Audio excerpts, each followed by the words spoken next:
A brand for a company is like a reputation for a person. You earn a reputation by trying to do hard things well. The human brain is an incredible pattern-matching machine.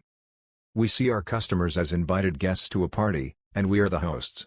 It's our job every day to make every important aspect of the customer experience a little bit better. I believe you have to be willing to be misunderstood if you're going to innovate. What we need to do is always lean into the future. When the world changes around you and when it changes against you, what used to be a tailwind is now a headwind. You have to lean into that and figure out what to do because complaining isn't a strategy. What's dangerous is not to evolve. If you can't tolerate critics, don't do anything new or interesting.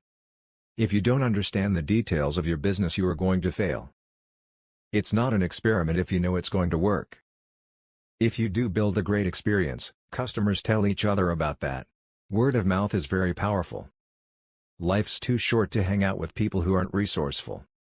We've had 3 big ideas at Amazon that we've stuck with for 18 years, and they're the reason we're successful. Put the customer first. Invent. And be patient. I think frugality drives innovation, just like other constraints do. One of the only ways to get out of a tight box is to invent your way out. There'll always be serendipity involved in discovery. If you're competitor-focused, you have to wait until there is a competitor doing something. Being customer-focused allows you to be more pioneering. Our motto at Blue Origin is Great Aim for us cider, step by step, ferociously. The best customer service is if the customer doesn't need to call you, doesn't need to talk to you. It just works. There are 2 kinds of companies, those that work to try to charge more and those that work to charge less. We will be the second. What consumerism really is, at its worst, is getting people to buy things that don't actually improve their lives. Great industries are never made from single companies. There is room and space for a lot of winners. Because, resilience, if you think of it in terms of the gold rush, then you'd be pretty depressed right now because the last nugget of gold would be gone. But the good thing is, with innovation, there isn't a last nugget. Every new thing creates 2 new questions and 2 new opportunities. My view is there's no bad time to innovate. The thing that motivates me is a very common form of motivation. And that is, with other folks counting on me, it's so easy to be motivated. There are 2 ways to extend a business. Take inventory of what you're good at and extend out from your skills. Or determine what your customers need and work backward, even if it requires learning new skills. Kindle is an example of working backward. If your customer base is aging with you, then eventually you are going to become obsolete or irrelevant. You need to be constantly figuring out who are your new customers and what are you doing to stay forever young. A company shouldn't get addicted to being shiny, because shiny doesn't last. Real estate is the key cost of physical retailers. That's why there's the old saw, location, location, location. The key thing about a book is that you lose yourself in the author's world. You don't want to negotiate the price of simple things you buy every day. It is very difficult to get people to focus on the most important things when you're in boom times. No matter what your mission is, have some notion in your head.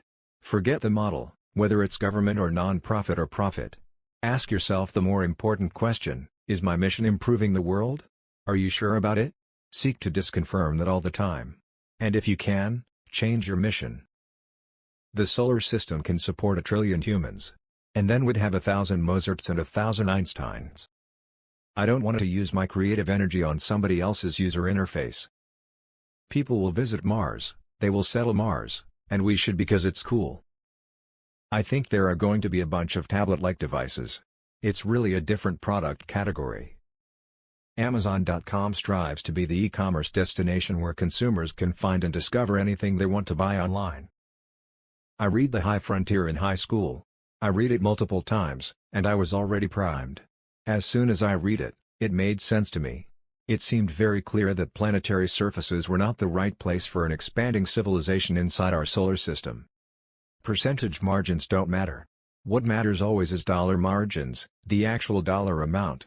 Companies are valued not on their percentage margins, but on how many dollars they actually make, and a multiple of that. If you only do things where you know the answer in advance, your company goes away. Beautiful speech doesn't need protection, it's ugly speech that needs protection. We have these cultural norms that allow people to say really ugly things. You don't have to invite them to your dinner party, but you should let them say it.